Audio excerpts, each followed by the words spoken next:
noches a todos. En realidad la presentación la inició ella. Un gusto que estén ustedes acá y antes de nada quería agradecer a Maritza y a María, que creo que son que es algo culpable de que yo esté acá, porque me ha gratificado, digamos, con el compromiso, ¿no? Y el lindo desafío de presentar no solo el libro, sino a las personas que hacen que sea posible esa maravilla. Me animé a leerlo. Esa maravilla que espero que ustedes puedan disfrutar. Ante todo, tengo un guión, porque me dijeron, vas a ser el moderador, pero me dieron el guión de lo que cómo tenía que organizar la temática, si iba a tratar de ser prolijo y seguir ese guión. Están habilitadas para interrumpir las señoras. Marisa me dijo, lo primero que me puedes hacer es presentar a las personas que están en la mesa, en un breve relato. Obviamente yo tengo acá un escrito, digo, si bien la memoria me puede ayudar, pero prefiero leer algunas de las características de las personas que están, de manera que no que la conozcan a través de lo que dice, sino que simplemente ponernos en contexto de quiénes son y cuáles son sus antecedentes, que de alguna manera explican el por qué estamos juntos. Y primero voy a empezar por María. De María hoy estuvimos charlando, si podemos charlar juntos, creo que nos dan varios días para, sí, no dan varios días para charlar. No. Poder demostrar o explicar el por qué la historia quiso que estuviéramos acá sentados ahora en este momento. Porque María, en realidad, María de Los Ángeles, ¿no? María de Los Ángeles García Marichal, nació en Cerrillos, no sé si se ubican geográficamente donde son los Cerrillos, y casualmente yo soy de Aguascorrientes, o sea que... Somos vecinos. Éramos vecinos. Nos enteramos que somos vecinos después de tanto tiempo. Y la historia quiso que nos encontraran, ahora contamos después la anécdota, puede ser, ¿verdad? Sí, por favor, a mí me encantaría que lo muy contaras, interesante. porque fue una anécdota preciosa. Pero María García nació en Los Cerrillos, profesora de geografía. Eso es importante porque la geografía en realidad es la que permitió que nos conociéramos de pronto. Pertenecemos al mismo lugar en el mundo, en definitiva. Y eso no es menor. Estoy hablando de la geografía física y la social. No quiero meterme en el tema porque el especialista es ella. Es mucho más que saber dónde hay un río, dónde hay una montaña. Es eso con su gente, ¿verdad? Es mucho más importante. Por eso ese tema de la geografía nos une. Quizá también con Marisa ocurre algo similar, si me atrevo a decirlo. Gracias. Entonces, la profesora en geografía trabajó en varios proyectos educativos en áreas pública y privada, comunicadora en medios radiales y escritos, publicó hasta la actualidad libros El poeta y otros cuentos, Cuentos de la siesta, El ciruelo del general, Cuentos de la siesta, Una luz en el arcón, todos esos de narrativa breve, según lo que manifiesta ella misma. Ella explicará qué es narrativa breve, yo simplemente leo. En 2022 presentó su primera novela, Alter Ego, primera parte de un díptico, aparentemente, ¿verdad? Sí. Ya leemos la segunda parte. Sí, ya va a venir la segunda. Y ha participado en numerosas antologías de Argentina, Chile, Uruguay y en páginas literarias de España, México e Italia. Laureada en varias oportunidades, continúa su labor docente, es muy importante, con proyectos juveniles y orienta talleres literarios e integra los desayunos literarios del Centro Cultural Carlitos en Las Piedras, que es donde está viviendo, creo, ¿no? Yo estoy viviendo allí. Ahí está. No en el Centro Cultural, sino en la Ciudad de Las Piedras. Vale la aclaración. Y trabaja en dos espacios radiales, uno creo que es que lo haces desde los estudios de Montevideo para el Libertador de Vergara. El Radio Libertador de Vergara, exacto. Y en FM en la ciudad de Los Cerrillos. Exacto. Actualmente está preparando un libro de relatos, historias atemporales y una novela que se llama Emilia, casualmente mi hija menor. Ay, que no vino, pidió excusas. Es psicóloga, si venía, no sé qué iba a decir de esto que estoy diciendo.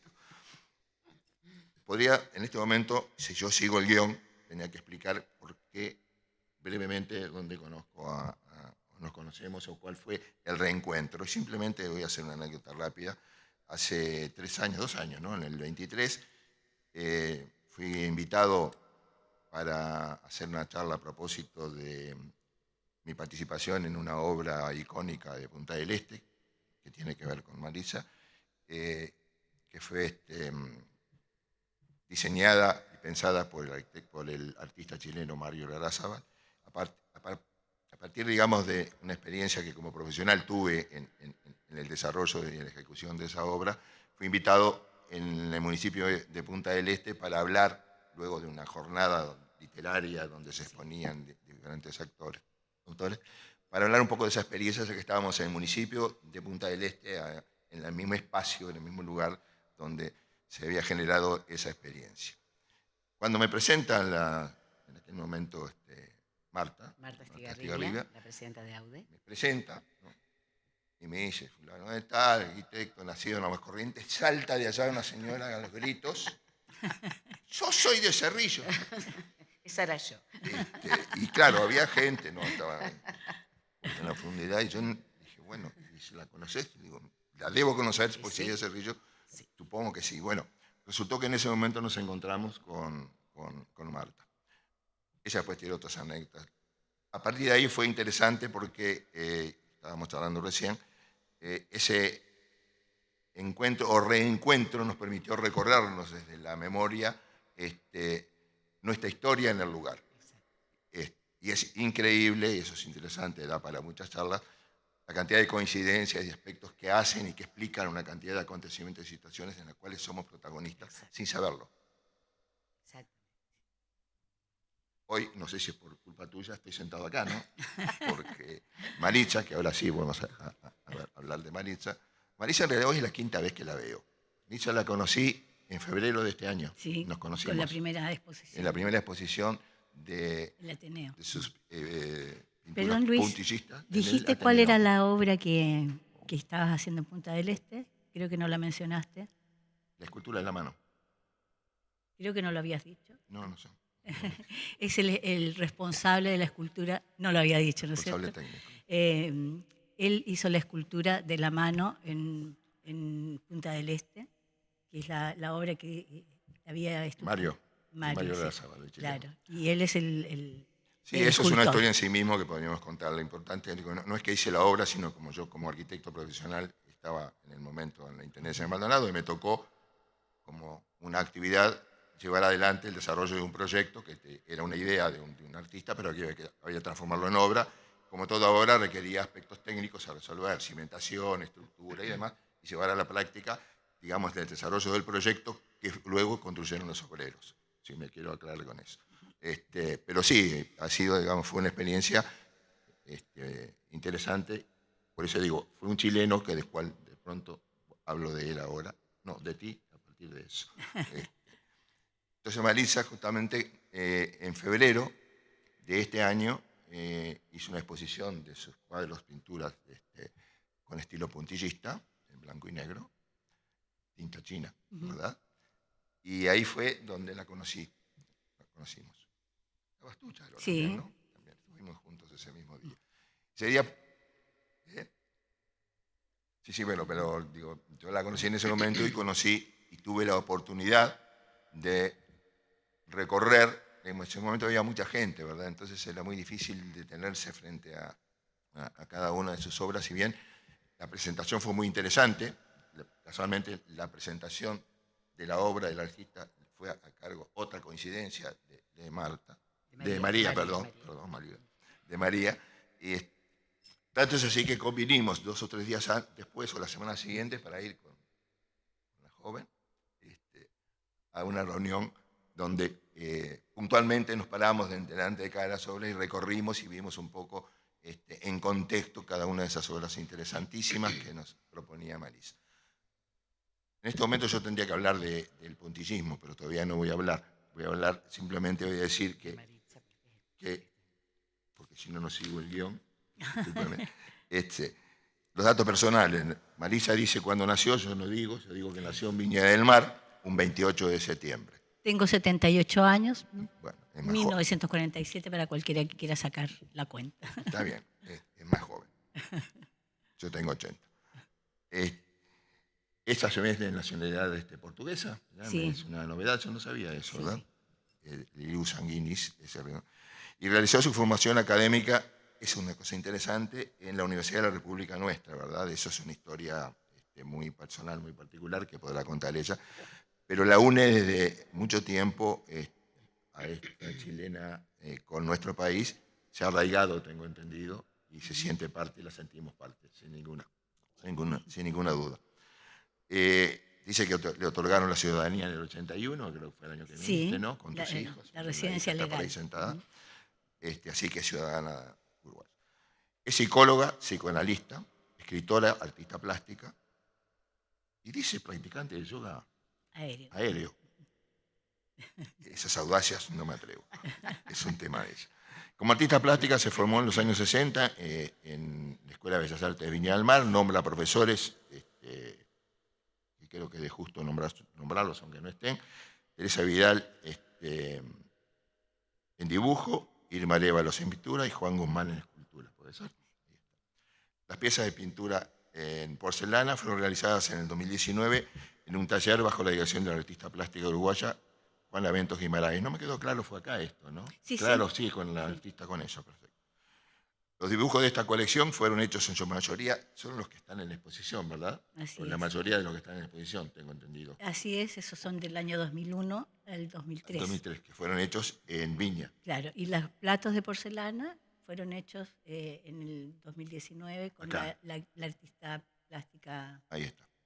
En el taller de Juana Guimarães. Lo interesante es, digamos, que esos dibujos, esa colección, incluso las cerámicas, fueron utilizando una técnica muy específica, que era la técnica del puntillismo en tinta china, ¿no?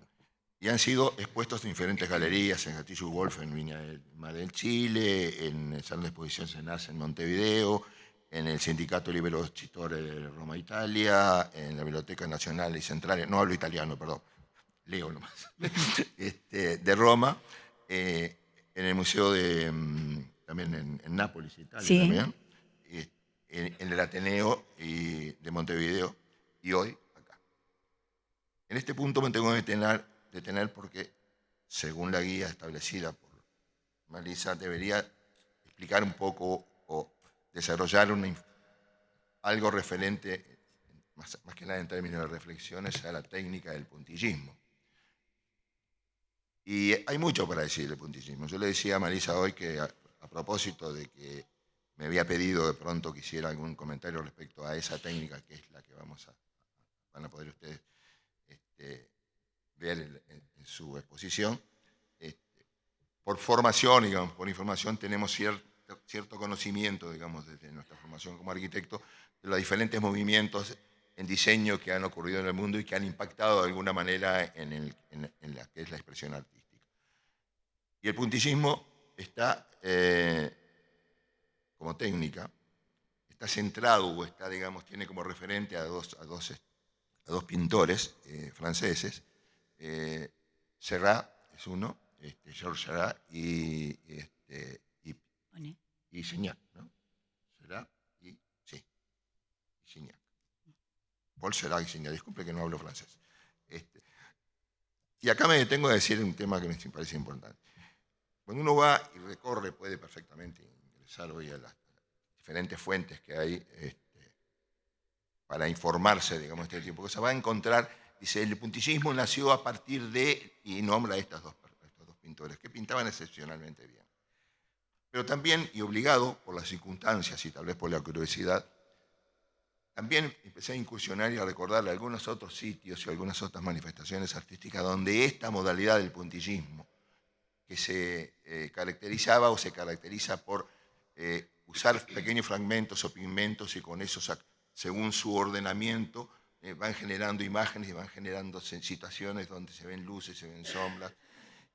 Y en particular, cuando ustedes leen eso van a hablar de que la importancia de juntar partículas de colores uno al lado de otros. Ella hace puntillismo en tinta china, blanco y negro. Entonces, pero independientemente de eso, de detenerme, digamos, en que en 1880 aproximadamente es cuando estas dos personas, en lo que sea la corriente neoimpresionista de aquel momento, no quiero aburrirlos con esto porque es otro tema donde empezaba a aparecer Renoir y empezaron a aparecer Monet, Manet y otros pintores famosos del neoimpresionismo, resulta que mirando hacia atrás, tomando la concepción de que es el puntillismo, que es tomar fragmentos pequeños y ordenar fragmentos pequeños, materiales, ¿no?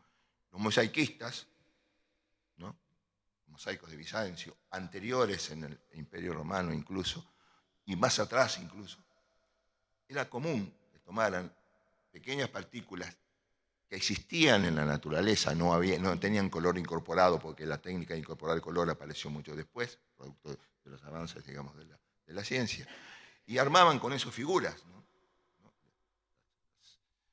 Mosaicos de Bizancio son sumamente conocidos y famosos y divulgados, pero ya también, les digo, antes existía en Mesopotamia, existía en Creta, existía la técnica de tomar pequeños fragmentos y con eso ir formando figuras, ¿sí? A partir de juntar determinadas partículas, las teselas le decían, con colores diferentes, rodear esas teselas e ir formando imágenes.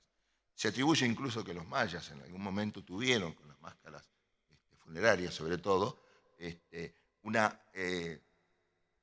acercamiento, digamos, a esta técnica. Pero voy a tener nada más que para no ocuparle mucho más tiempo, en lo que es la técnica que Marisa ha desarrollado, que es el puntillismo en blanco y negro.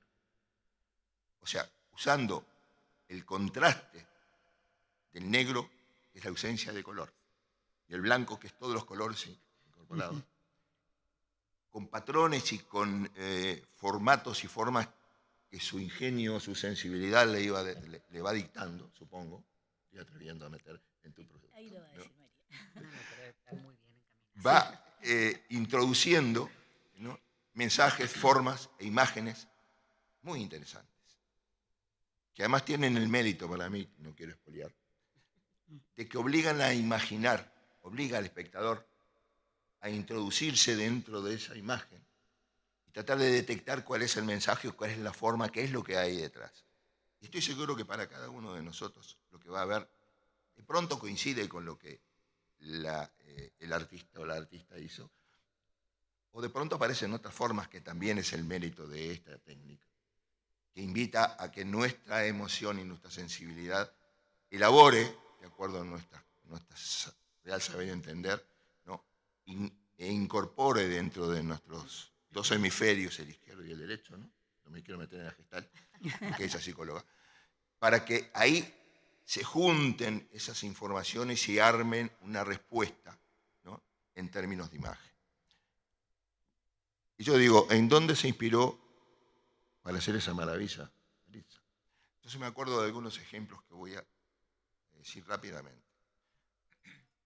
Ella tiene en Viña del Mar, creo, por lo menos lo vi, un reloj de flores. Así. Está hecho con pequeños puntos de color, que es del año 61, creo, 62. Sí. Por ahí. Yo me impresioné cuando lo conocí.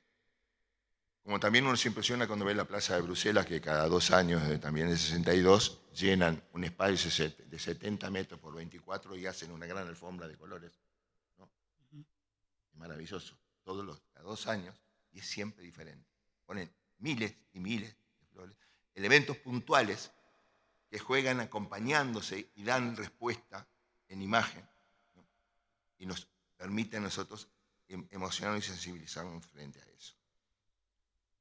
Pero hay otro tema que me parece interesantísimo, y ya termino con esto para que siga. Yo decía, ¿de dónde se inspiró Marisa? ¿Cómo pudo haberse inspirado? No se lo pregunté, yo me hago la pregunta. Porque resulta que el texto del libro es Mensajes del Universo. Arte místico. Mensajes del Universo, arte místico. Entonces, el universo, ¿qué es el universo? Empecé a mirar y recordar. Qué lindo era ver el cielo en julio, pero también era lindo verlo en agosto, y también era lindo ver en enero, y era siempre diferente, sobre todo cuando uno sale de la luz de la ciudad y encuentra, ¿no?, en una atmósfera que lo que lo rodea de pronto es el silencio y la oscuridad de la noche, y mira el cielo y ve una maravilla de puntillismo real. Donde imagina formas. Está Pegaso, está la Osa Mayor, y está Hércules, y está la Cruz del Sur. Y que no es lo mismo un día que otro, que no es lo mismo un hemisferio que otro. Entonces, en esa maravilla y en esa tela puntillista en blanco y negro, no sé si nos habrá inspirado, por lo menos a mí me sugiere que pudo haber tenido una cuota de motivación. Algo de eso hay. Y casualmente, y ahí nos junta otra vez, en nuestro hemisferio, en el sur, a pesar de que hay una cordillera, vemos el mismo cielo, vemos la misma Cruz del Sur. O sea, estamos unidos, una constelación que es real, ¿verdad? Y que nos va dando también todo el tiempo esa maravillosa presencia de esos astros que están a millones de kilómetros, ¿no?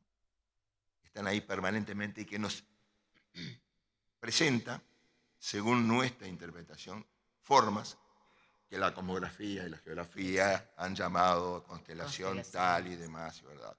Entonces yo decía, ¿no le habrá inspirado no solo su genio interior,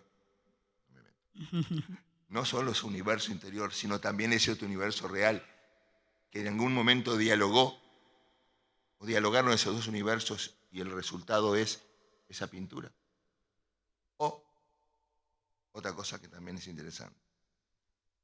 Yo me atreví a leer el libro en borrador. Y leí el libro, pero vi imágenes. Entonces el relato de las imágenes están las palabras. O las palabras son ilustradas por las imágenes. No lo sé. Es también concepto puntillista. Es decir, me encontré con que las manifestaciones del puntillismo no solamente están en la pintura, también están en la escritura, también están en la música. Hay autores, se les llaman, ¿no? Scott Joplin, creo que es Scott Joplin es un músico americano del 1890, además, que nunca grabó un disco, pero que tomó información, digamos, musical de los africanos y de la gente, de los indígenas y demás, que existían en el área del Missouri, ¿no? Y transformó como elementos de la música clásica y elementos de la música, digamos, indígena étnica, e incorporó. Entonces, de alguna manera hizo una música que podríamos llamar también puntillista, porque jugó con elementos que los juntaban, los reunían, según, no sé nada de música, ¿no? Compases. Entonces, remato con esto. El puntillismo, para volver al tema, está en la pintura, está en la escritura. Para mí esta obra que vamos a leer es un ejemplo, desde mi punto de vista, de una obra literaria con conceptos puntillistas. No tengo ninguna duda. Que tiene ilustraciones puntillistas que van relatando desde la imagen lo que va ocurriendo. Les invito a leerlo. A mí me sorprendió realmente, maravillosamente. Y entonces, Debussy creo que hizo Claro de Luna, ¿no? Sí. ¿Se acuerdan? En Sí, 1890. Y señor Beethoven también, de acuerdo, pero estoy nombrando algunos así, no, discúlpenme. Quiero decir, contemporáneos con el desarrollo de una expresión plástica que uno atribuye a la pintura, hubo otras expresiones, digamos, que también de alguna manera fueron contemporáneas. Claro, lógico. Y yendo hacia atrás uno encuentra. Claro, y no me quiero quedar con el candombe porque si no digo que también el golpe del candombe y el repique y los silencios, no sé si no puede hacer Rada, también. No sé si no hizo música puntillista. Con eso corto esta parte, disculpen, no quiero decir más porque en realidad ellos son los protagonistas. No, por favor. Muchas gracias, Luis. Muchas gracias.